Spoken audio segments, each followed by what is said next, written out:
Squint evaluation is done in a 14-year-old female patient.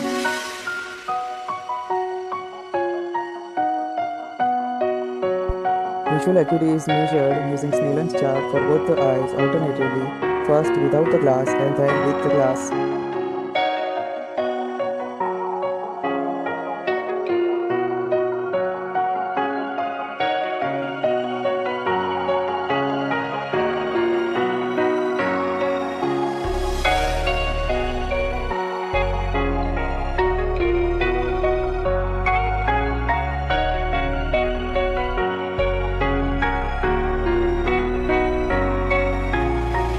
Slit lamp examination is done to rule out any anterior segment pathology in both the eyes.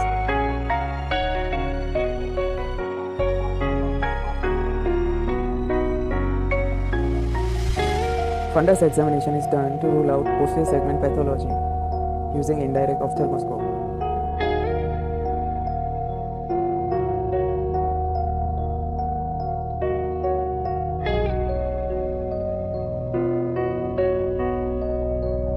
Duction and version movements are checked in all 9 gaze positions.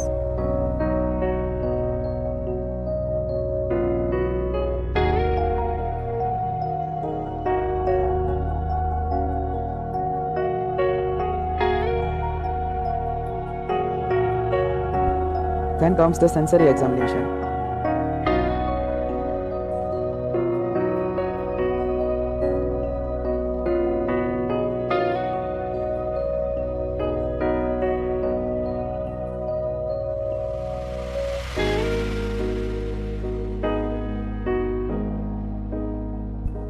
Warth 4-dot test. Here the patient is asked to look at the 4 dots on the screen using a red glass in front of the right eye and a green glass in front of the left eye. Then patient is asked to say how many dots he or she can visualize. Using this test, we can measure either eye suppression or iso or exo deviation with normal retinal correspondence. Bagolini-slided glass test. Here, patient is asked to look at the point source light using Bagolini-slided glass, and then the patient is asked to say which type of pattern he or she can visualize. With this test also, we can measure the suppression or diplopia with abnormal or normal retinal correspondence.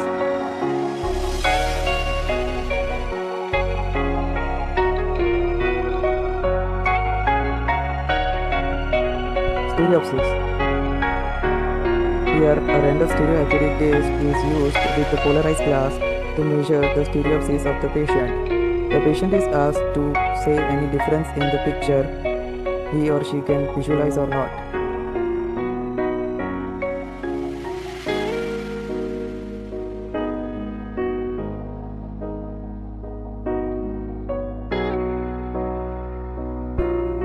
Motor examination.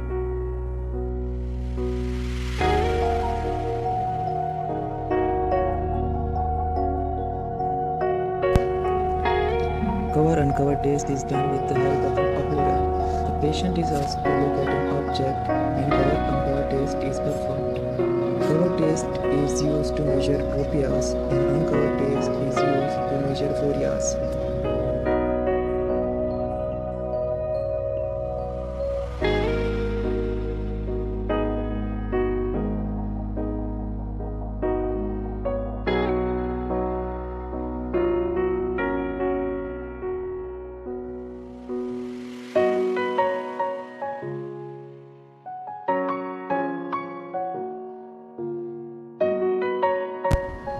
The amount of deviation can be measured with a prism bar known as prism bar cover test.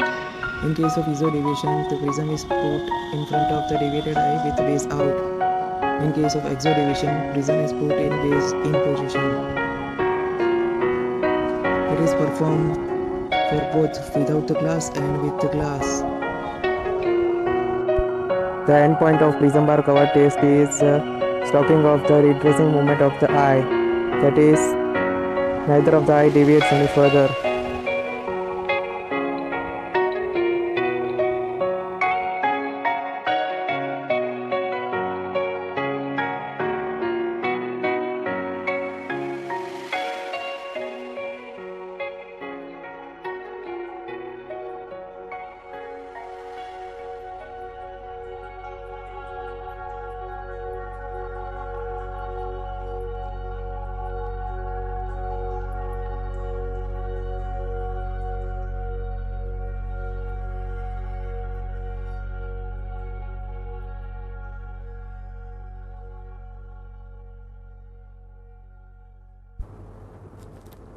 AC by A ratio can be measured using prism bar. Here, AC by A ratio is measured with the gradient method. Patient is given full subjective correction. Then patient wears +3 lenses in front of both eyes and amount of deviation is measured. Then patient is given -3 lenses in front of both eyes so that it stimulates distant vision and amount of deviation in this condition is measured. Using gradient method formula, AC by A ratio is calculated.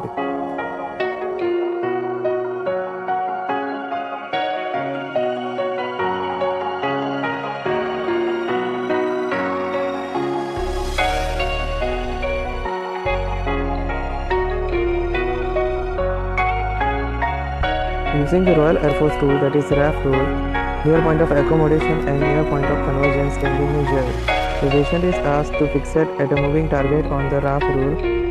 The target is slided slowly towards the patient. When the patient sees the blurring of the target, it is the near point of accommodation of the patient. When the patient sees double image of the target, that is the near point of convergence of the patient. Also, when the eyes start to diverge rather than converging while looking at the target, that is the near point of convergence of the patient. So in this way, we can thoroughly evaluate the patient for squint evaluation using motor examination, sensory examination and accommodative examination.